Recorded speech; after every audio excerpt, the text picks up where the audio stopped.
Hey y'all, welcome back to Made It Out. Today I'm here with Miranda Maday, and we had a conversation that I love so much. It was really all about how your relationship with yourself affects your outer world and how to grow and heal into a healthier person and have healthier relationships. She's so amazing. You're going to love this conversation.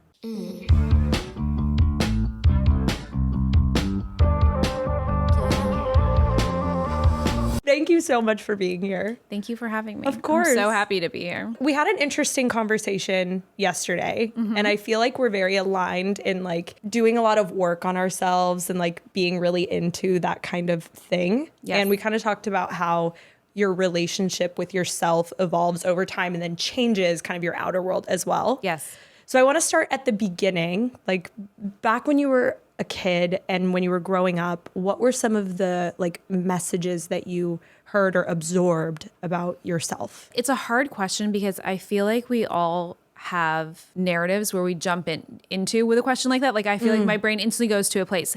But where I am today is really questioning those narratives because I'm like, how much of what we tell ourselves about our childhood, about time that's past is true? How much of that is something that's built based off of like experience? How much of it is from looking at old pictures of ourselves and feeling things? I just don't know. And I'm kind of fascinated by that in and of itself. But I think that I was a really, really sensitive kid who absorbed a lot of messaging about not being good enough. I don't think that was the intention. Like, I don't think my parents ever wanted me to feel that way. But in certain actions, I think that's what I downloaded.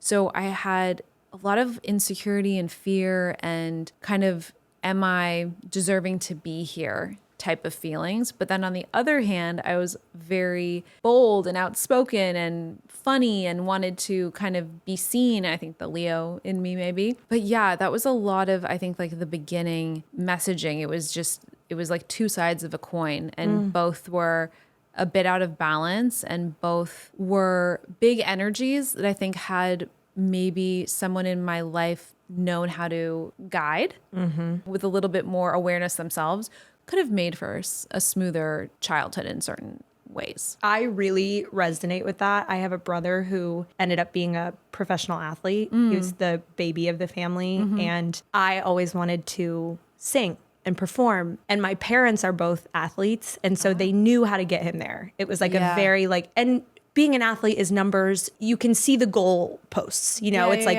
this many swings and this many, but doing something like the arts is so like, who the hell knows how to get there? Yeah. And so for my brother, it was like this thing of, okay, we're going to get you there. We know exactly how to, you don't have to have a plan B.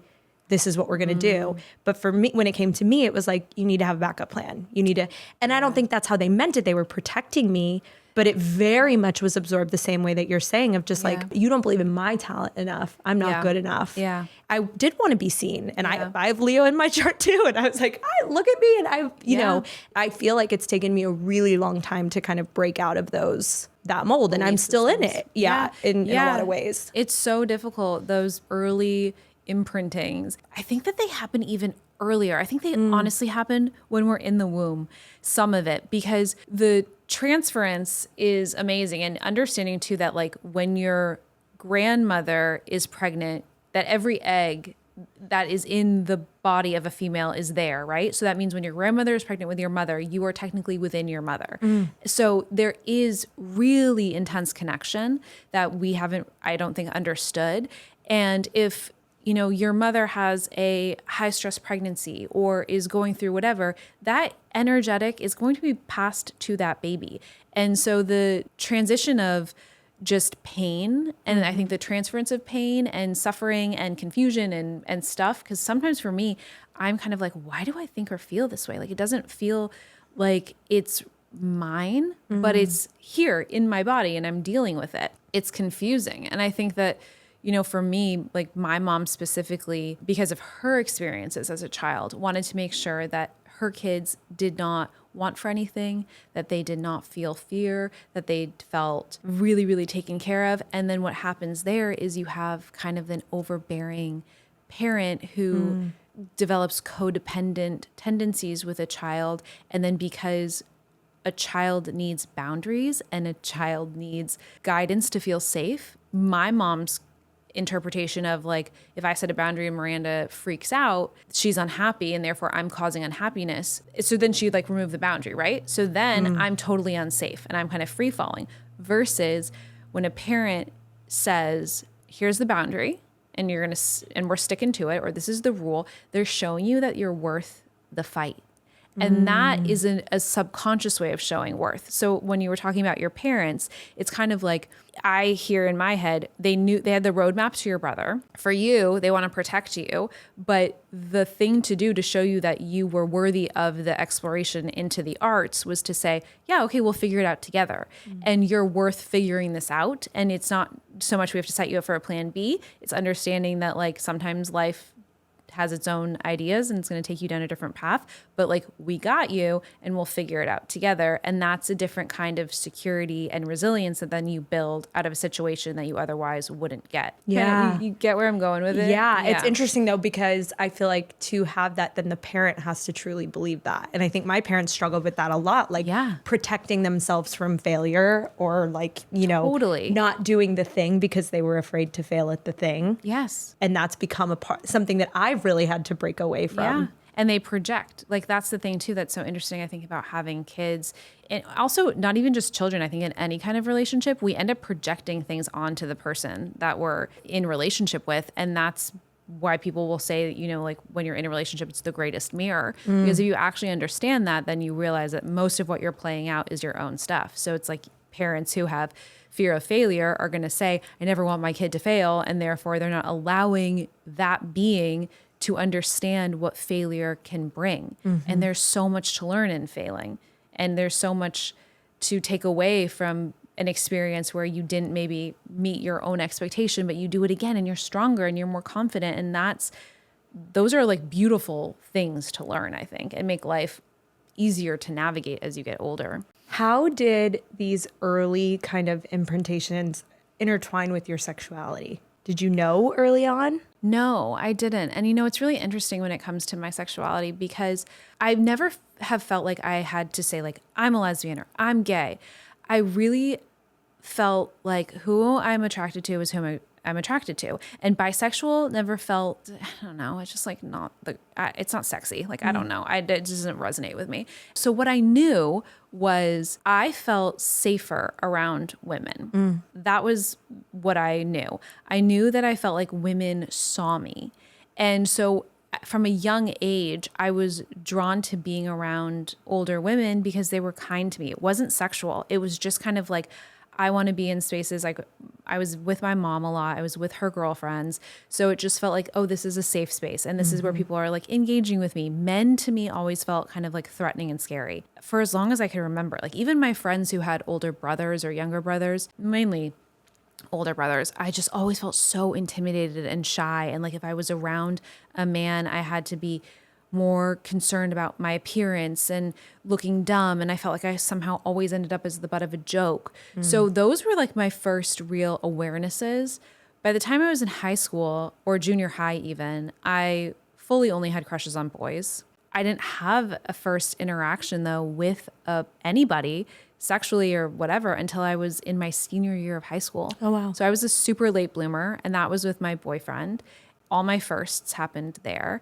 Then I met my first girlfriend when I was 19. So I think that really what happened to me was some of the main negative imprints that I had were you're not attractive enough, like you're not worthy of being here. So I didn't have confidence. So that self-esteem element that I think helps when you're trying to date and you're young and you're a kid going through so many changes, I really didn't have that foundation. So again, I just gravitated to the safer spaces. Again, I found like community and comfort with other women and I loved my girlfriends, but again, it wasn't like there wasn't a sexual element to it. I did most definitely see women that I thought were beautiful and I wanted to look like them. That was a big thing. I had a lot of longing to look like women or act like women or feel the feelings of adoration that I had towards these specific people.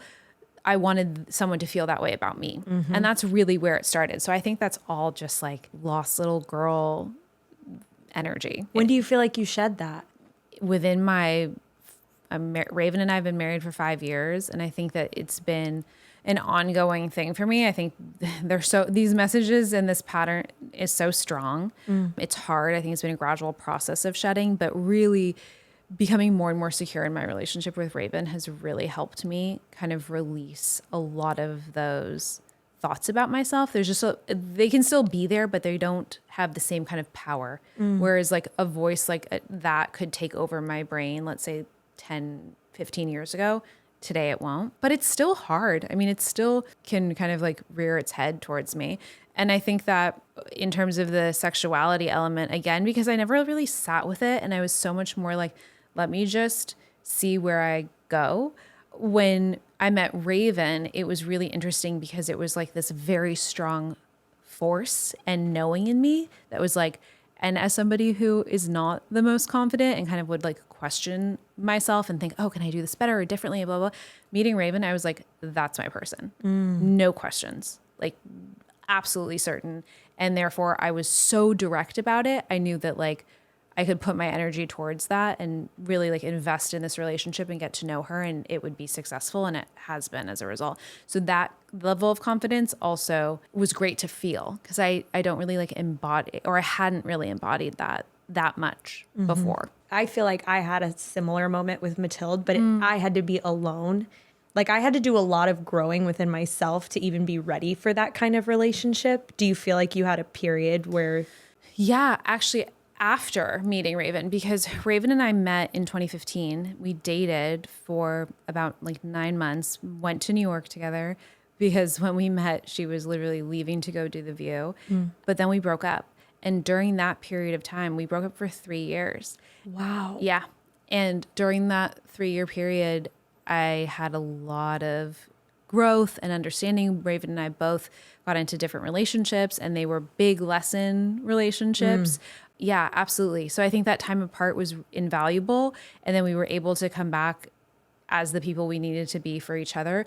But I also am of the school of thought that you don't have to be fixed or at any particular place to meet your person or be in a relationship. I honestly believe that if you are with the right person and the person who sees you, you can go through growth and change together.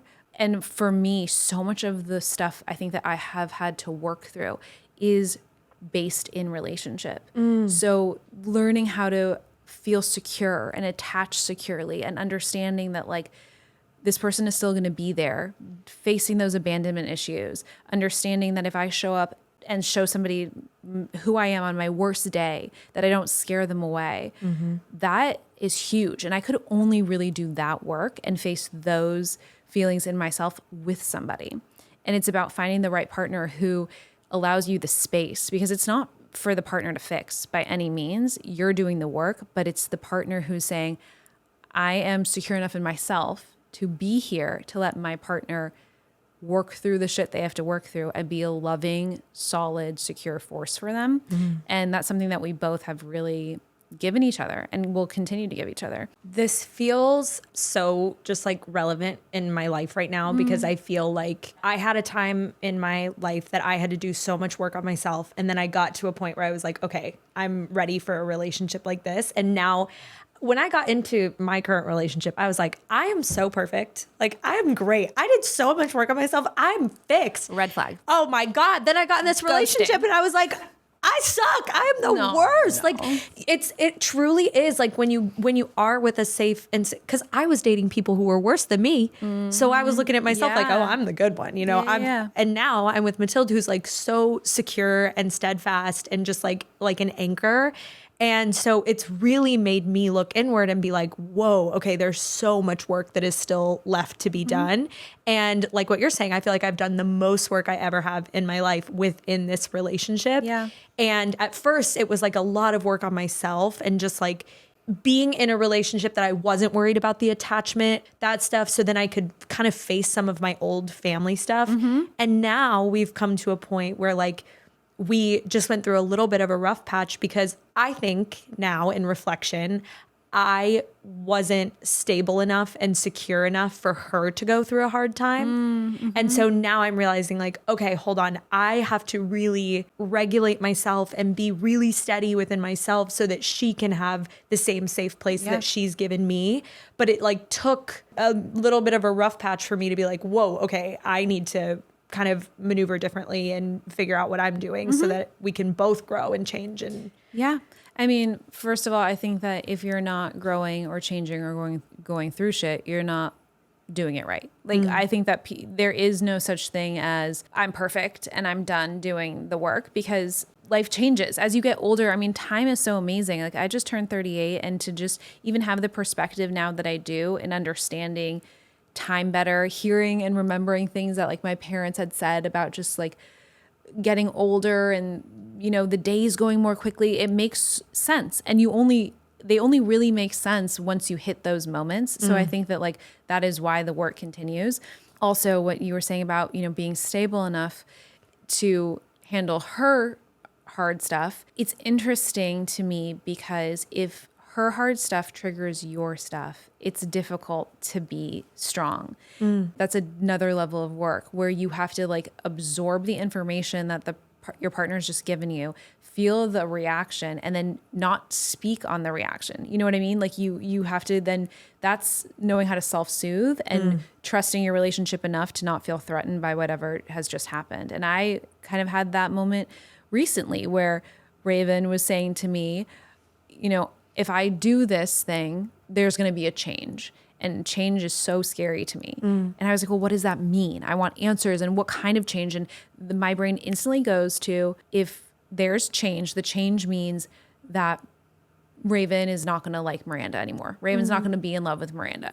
Even the fact that it's Raven isn't going to like Miranda, that sounds like a 5-year-old little girl who's like, do you like me? And then I'm like, oh, that is a 5-year-old little girl. That's my little girl who was scared in her house because her mom got mad at her. And now she's like, you don't like me. And I'm clawing at my mother trying to get affirmed again and be told everything's okay. So the problem with that scenario, though, is that my brain wasn't able in that moment just to be like, babe, whatever you go through, I'm here for. I got you. Like, if there's change, we'll go through it together, which is what she wanted to hear. Instead, it was like question after question of what does this mean? And then she was like, no, I just need to know that you're going to support me. Like, what did you hear me say? Because I didn't say that I'm going to walk out this door. I didn't say that I'm falling out of love with you. I didn't say, none of those changes are on the table for me. That's not what I'm foreseeing in the fact. I'm just saying something may change in me individually, but my brain took it so, and that's the thing. So it's like, had I been able to have a moment of reflection or pause where I could talk to my little girl and be like, don't bring up your old debate. You're safe. You're safe. Just be a strong partner right now. And also navigate whatever comes, because we don't know the future, which is fucking terrifying to me. Even though we pretend we're psychics. That's why we pretend we're psychics. Exactly. Even though it's like every time the anticipatory anxiety that I have in most cases is always worse than the outcome. And if there is a really terrible outcome, somehow you get through it. Somehow you find a way. We're all going to be okay. We're all going to figure it out one way or another. Even when you're thinking about like the most tragic situations of losing people or sudden death, it's like somehow you find a way through. And then if you don't, you don't. And that's okay too. I mean, that's just like part of the reality, I think, of being a human being. And living life in this moment of time and how we do as humans. It's powerful to face that. It's powerful, and it's really confronting, and it's scary. But there's also like, I think, peace to be found there, because when you actually surrender to the fact that we don't have very much control, and what we do have control of is ourselves and how we respond to things, then you kind of just get to like float. You can breeze through, because it's like, okay, I don't know what's going to happen tomorrow. And in the moment that I'm confronted with something that I have to make a decision about or react to, that's when I'll decide or make my move. Then you're just kind of like, okay, I can enjoy the moment now. There's more ease, and there's always more ease and acceptance versus resistance. How do you calm the fear story? Or like, how do you know if it's a fear story or if it's like an instinct? I ask myself those things a lot. Like when I'm about to get on an airplane and I'm like, okay, I just had a vision of this plane crashing, and I just literally like, and And I'm going through this whole thing and I'm like, wait, is this like a premonition? Because sometimes I'll have thoughts and I'll be like, oh, there's going to be an earthquake. And then I'll wake up and there's an earthquake. Like I have moments like that where I can trick my brain into thinking that the fear story is just an intuitive ping. And what I've resigned to is I'm getting on this airplane because the positive side of getting on this airplane is going to outweigh the fear right now. And I always come back to fear, false evidence appearing as real. So I sit with that. And then I say, if this plane is going down and crashing, there's nothing I can do about that. Like I have no control, but I do want to take the control of wanting to live the life of the experience that this plane ride is going to bring me when I land wherever I'm landing. And so that's an example of how I kind of do that with planes and things like that. I think when it comes to relationship or, I mean, you know, I've always been so afraid of divorce because my parents split up when I was 7 and it was traumatic. And I just, again, like kind of what I absorbed from that experience was like, I don't ever want to be that person who doesn't have a partner. It feels scary to me. So I have a lot of fear around divorce. But at the same time, I think that that is from such a negative lens. And sometimes divorce is for the best. Like sometimes a breakup is actually needed. And sometimes it's healthier to say we have to like walk away. It doesn't always have to be negative. So I try and just find the balance in my brain as best as I can. And I think when you have intuition, you don't have question. I kind of have been learning that within myself. Like when I really have a strong intuitive ping, like I said earlier, like Raven is my person, or a strong intuitive ping about my cousin and the baby. Like when I really, really have them, I'm not questioning. It's a different frequency of energy in my body. And learning that is also really helpful in making the distinction between the two. Ooh, how do you sit with that and how do you feel that? Is that something you can teach? You know how when you're thirsty and you go to drink water, you know you're thirsty, you drink it, and then you're like, great, I've quenched the thirst. There's no real question in your mind around what else it could be. But then maybe one day you have like a headache. And it's just this like low grade headache. And you're kind of like, did I not sleep well enough last night? Am I about to get my period? Did I not eat well? Wait, like, did I forget to take a certain vitamin? Like what, you don't really know what's going on because you don't know where this headache has come from. And I think like that's the best way right now in this moment that I can kind of, that is such a good, bring the two up. Yeah, that's like, amazing. And I think that as you become more and more aware about your brain and your body and your tells, you then can lean more and more into it and it becomes an easier language for you to understand because we have signals from ourselves all day long. We just haven't learned how to respond or read, or we just have those question brains. But I am just like, if I'm in question, that means something is not correct. Wow. I really like that. Have you always been super in tune with like the way you feel and your emotions and your instincts, or is that like a muscle that you've built? I think it's both. I think it was a little bit of my superpower, which I believe we all kind of have, you know, our superpower things. And then I feel like because I recognized that and I had this high level of emotional awareness and I did have this given intuitive energy that I leaned in. Yeah. And I was like, let me figure out what more of this means to me. And it's not like woo woo or anything like that. I think that people hear these words sometimes and think that. It really is more just like understanding human behavior. And I think that there are also, what I've understood is like, we're such patterned people, like animals. There are only so many reasons why things will kind of happen. And once you understand that, of course, there are always like exceptions to the rule, if you will. But once you kind of understand that, you understand your checklist, then you understand how to read people better too. Because it's like, there are just only so many experiences that we can have. Right. You know, and that's why people find connection and comfort in other people, because it's like, oh, you get me, you hear me, you see me. We repeat. Like I bump my head against the wall all the time because we have a production company, and it's almost like every television show or movie idea that I'm like, oh, this is going to be the one. It's like, oh, it's already been done. Yeah. And it's just like, okay, so we're just repeating. That's why the world loves reboots right now so much, or, spin-offs, is because we're stuck in nostalgia, but it's truly true that like we're just all repeating the same thing. It's about who gets it there first. And then you have those one in a blue moon, extremely special things, or you have the change makers come in. But you get what I'm saying. Totally. It's like, it's random aside, but I'm reading Q the Sun. Have you read it? It's about the invention of reality TV. Oh, wow. And kind of just how it has just been iterations of the same thing over and over and over again. Yeah, and it same kind of does format. remind me of that. Yeah. I feel very similarly when it comes to like, I wake up in the morning and I feel, and my whole day is lived by how I feel.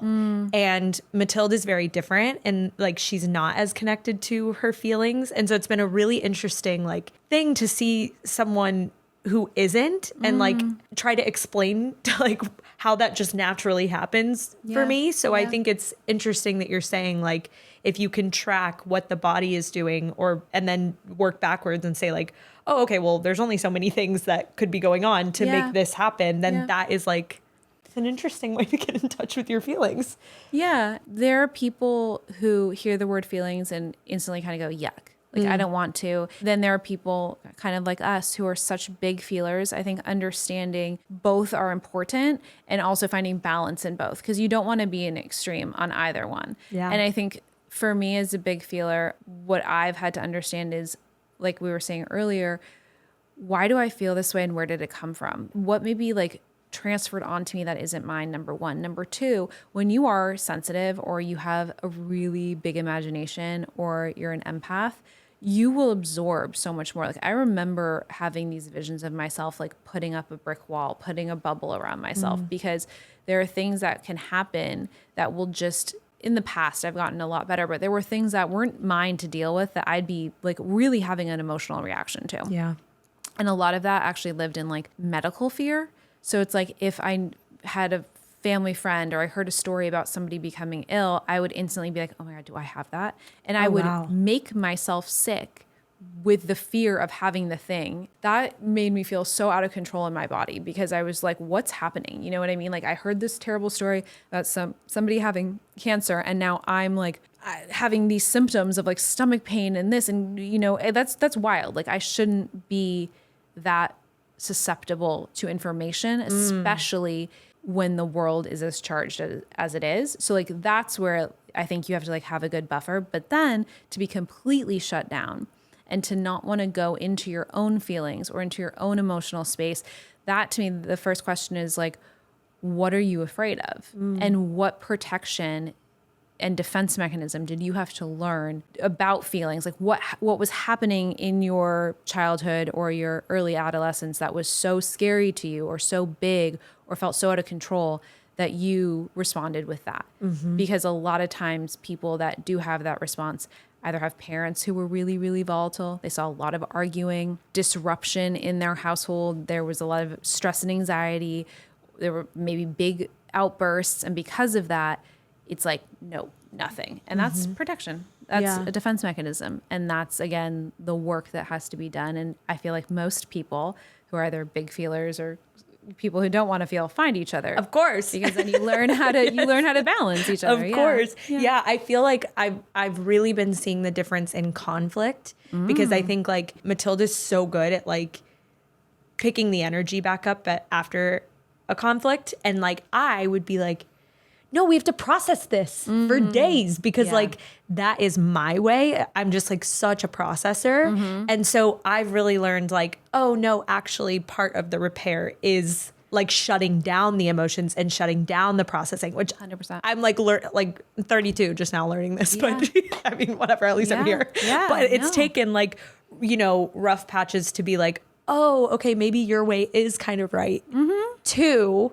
But because I'm like looking at her saying like, well, why aren't you like me? Yeah. It's been hard to see the good in that. 100%. And there is good in that. And you guys get to build your own language too, your own ways of communicating, where you can learn how to shut something down. Like I also have a really hard time with the button. That's what I call it. It's like the button on the argument, and that's because I am always so fearful of what happens next. So it's like, until we have talked it to death, do I feel confident that you have understood me and I've understood you and now everything's safe and okay again?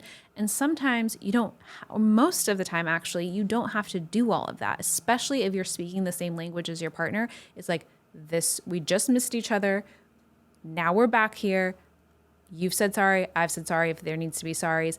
That's it. Moving on. You know, and I have learned through a lot of trial and error with Raven how to do that and how to also just walk away from something. Walking away was so difficult for me, and not in a way of like stomping away, but like we have a little tiff and we've now gotten to, okay. And then just like leave the room for 5 minutes to clear the energy and then come back and talk about something else. I couldn't do it. Same. I was so hard. uncomfortable. It was so hard. And it wasn't that I wanted to fight. It was that I was in literal like flight or fight in my body. And my body was so dysregulated that I couldn't bring myself down to say, oh, okay, we're good. Like we're cool. And now I can be in the little discomfort of like the weird moment we just had, and now we can move on. It's very, very difficult when it's like everything in your body is like, no, figure it out. It's so much more peaceful to understand how to repair effectively.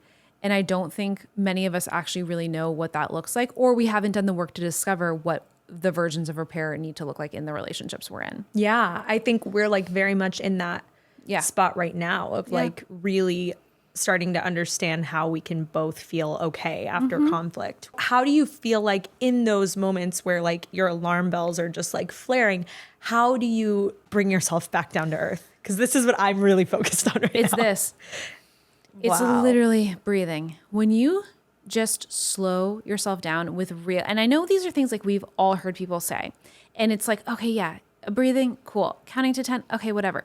But if you take your mind and you actually like intentionally move yourself into the space to do it, to actually feel your breath, you calm, you diffuse. It's just, it just is what happens. It's just like we are told so many things that I don't think we actually really understand what it means. So we brush things off because, you know, counting to 10 for some people, they're like, you told me to count to 10. That makes me so angry. That'll be infuriating. But it's like, no, really understand what that means. It's just like, let go whatever you're so hell-bent on right now, because right now you're basically a dog with a bone and you need to just like drop the bone and look at the bone with a little bit of perspective and regulate. That's what it's about. Calming your body down so you can become rational and you can think as your adult self and not the wounded, traumatized version of yourself that is lashing out in that moment. And that's really, really hard work. I think we all struggle with understanding how to like separate ourselves from that, because most of the time we feel so one as just like, this is who I am. And we have these stories and we don't even understand or stop to say, wait, why do I say that all the time? Or why do I do this thing? Or, you know, is that actually who I am? Is that who I want to remain? Do I want to change my story? I used to say all the time, well, I have a lot of anxiety. I'm really super anxious. I have a lot. And Raven said to me, stop saying it. Like, you can be super anxious. Stop saying it, because every time you say it, you reaffirm it. And then it becomes just more of who you are. And then people meet you and they know that you're an anxious person, and because that's what you're telling strangers. Right. And like, do you want to be known as this anxious, you know, babbling person? No, you don't. So you're anxious. Don't say it. Say something else and see what starts to change. And what started to change was that I literally feel so separate from my anxiety. And I can now see moments where I have anxiety, but I do not and would not claim that I'm an anxious person anymore. Wow. It's so powerful, really like changing your language. And again, we've heard these things time and time again, but when you truly put them to practice or the things click in your brain, you go, oh, they're like baby epiphanies that you get to have. It's really, really cool. And I think that's what I was saying earlier about getting older. It's like you can't force these things. I never would have been able to have this conversation with you when I was 32. Like, it just, I wasn't in the right spot. You have to be in the right spot and in the right body and posture almost to receive some of that. So I think hopefully that answered your question in a way. Yeah, absolutely does. My therapist says, observe, not absorb. she's constantly reminding me. Yeah. And that's kind of what all of that reminds me to do, like just to stop and look at it and just kind of go, huh.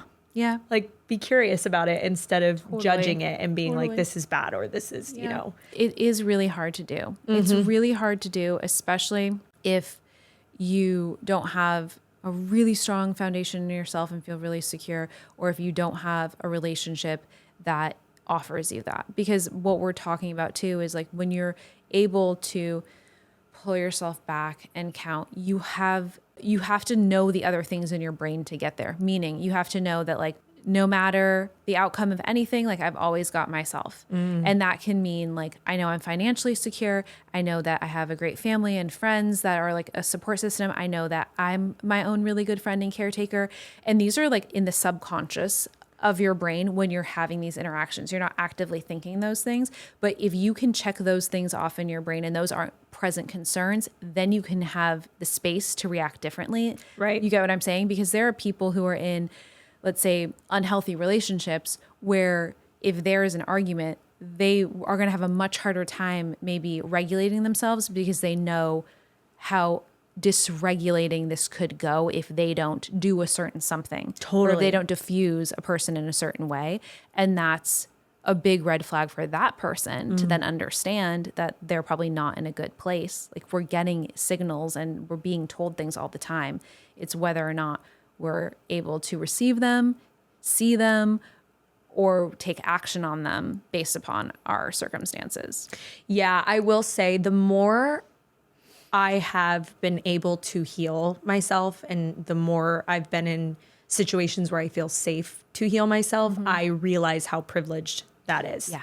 Because when you are stuck in survival Exactly. with whatever that means to you, you just have no fucking fighting chance. I mean, you do, but it's like everything is stacked against you. It's so fucking hard. Exactly. I do very much realize that it's like we're very lucky to be able to Yeah.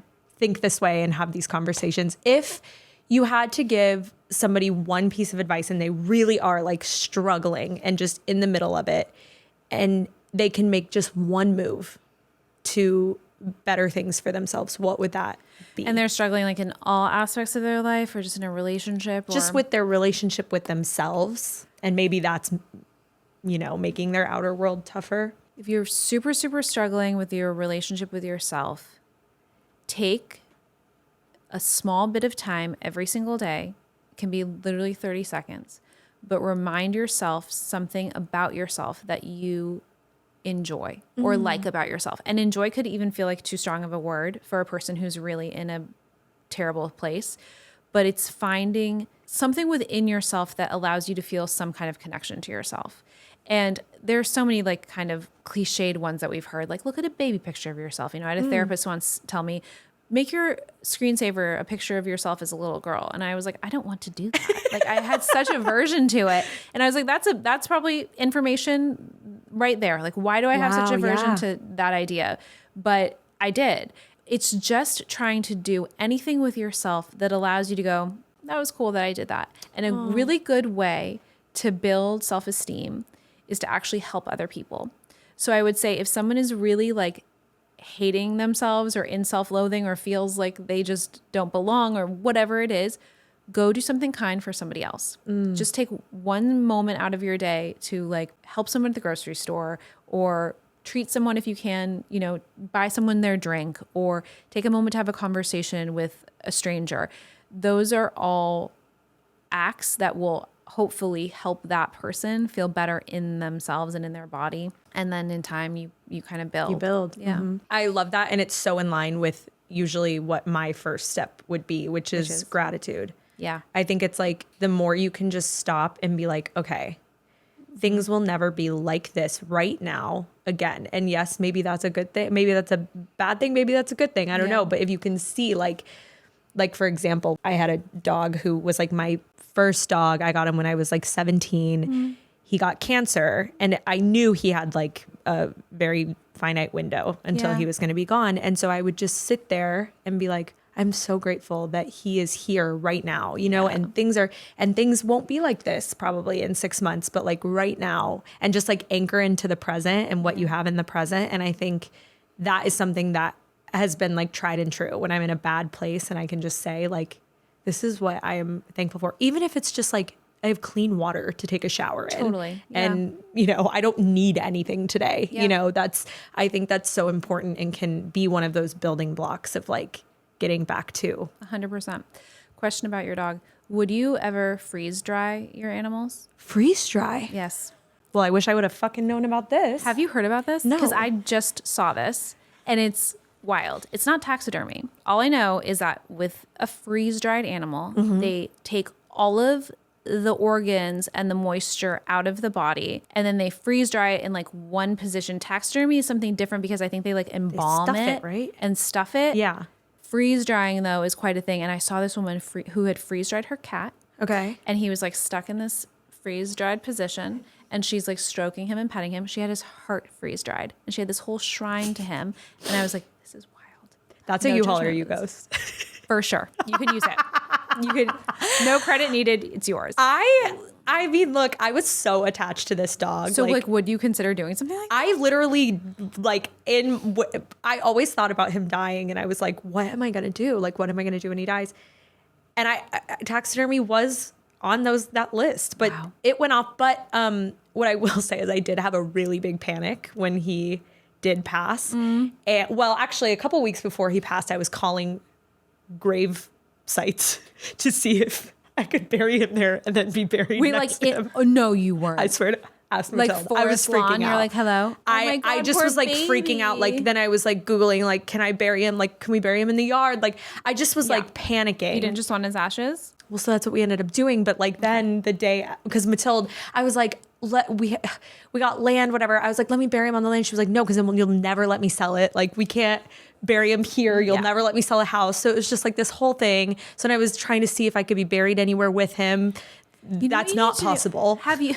Okay, you can't be By buried the with way, your own dog. no, you cannot. Understood. You can't buy a plot for your dog. Have you seen the ashes jewelry? That is ultimately what I did find. And now I have his ashes and I will do that. Because I did that. Oh, wait, really? Yeah, I did. Not with a dog, with a person. Oh, wow. So we had a loss in my family and he was cremated. And then as a gift to some of the family members, I had pendants made.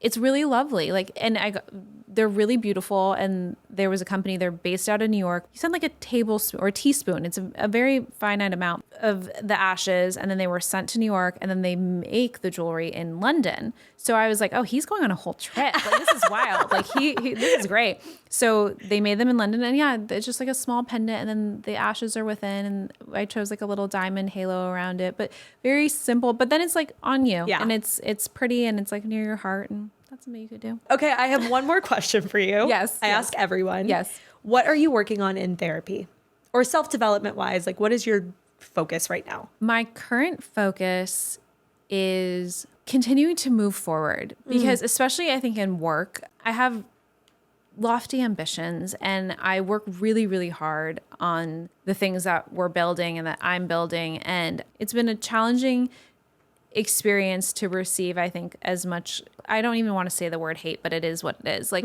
it's hard. It's hard to feel like you're not seen in the way that you want to be seen. And then to be misunderstood when you're really just trying to like do your thing and be productive and maybe like inspire some people or relate to some people or connect with some people.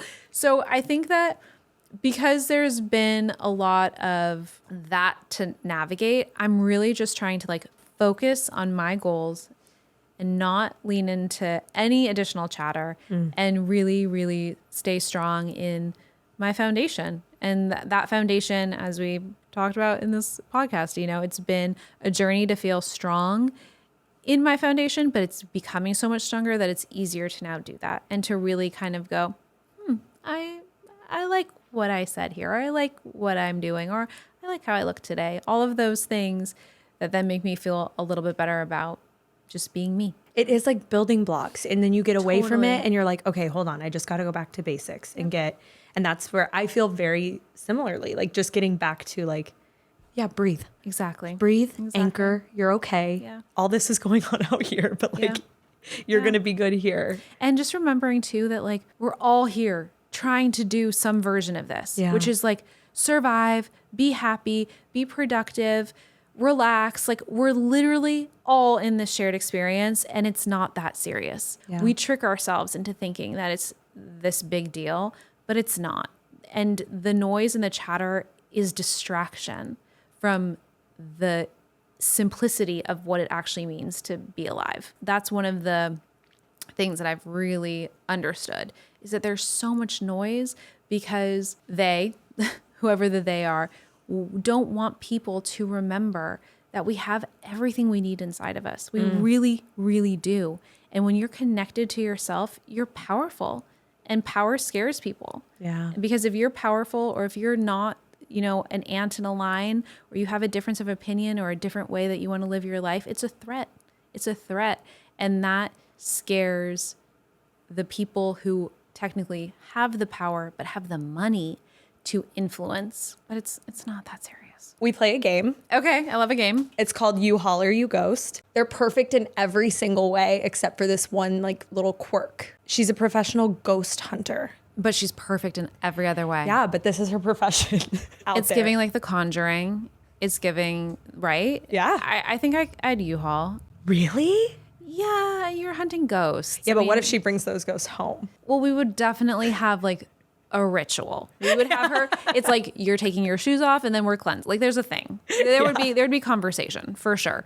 I think I could handle it though. I am like low key, kind of like in real life married to a psychic. So you know, Okay. yeah, can't hate on. There you go. Yeah, there you go. They've replaced their therapist with ChatGPT. No. I'm ghosting. I agree. That says too much about what type of person you are, and I'm leaving. In what way?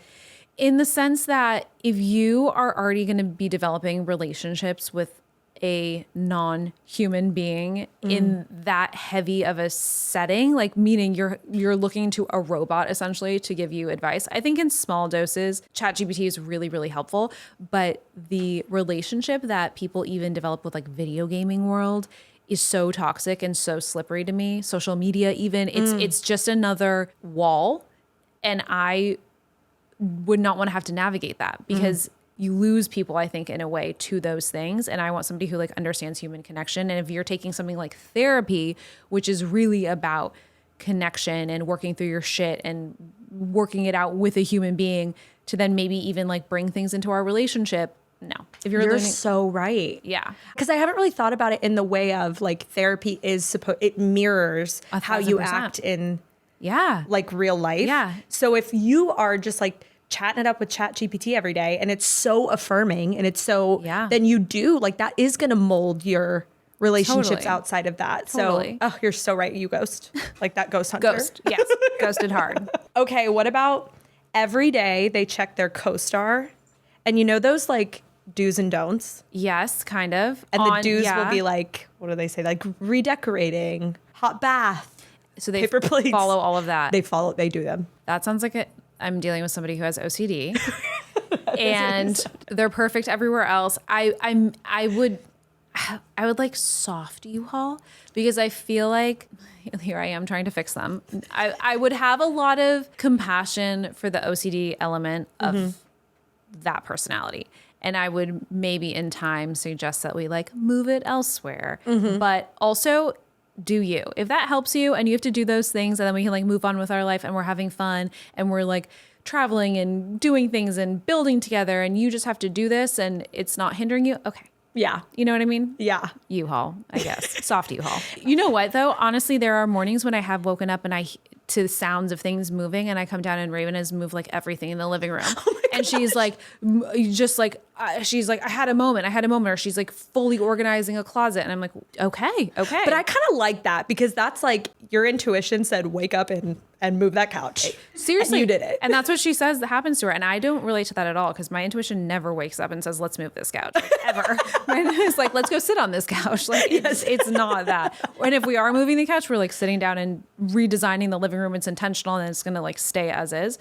But I'm like, all right, babes, you do you. I've really, really enjoyed talking to you. I hope we get to do this more. We Let's do should. dinner. Yes, we definitely will. Thank you for being here. Can you tell people where to find you? Well, first of all, I have a podcast called Tea Time with Raven and Miranda. So that's on YouTube. And then on socials at Miranda Maday. Perfect. Thank Thank you. you. Thanks, Mel.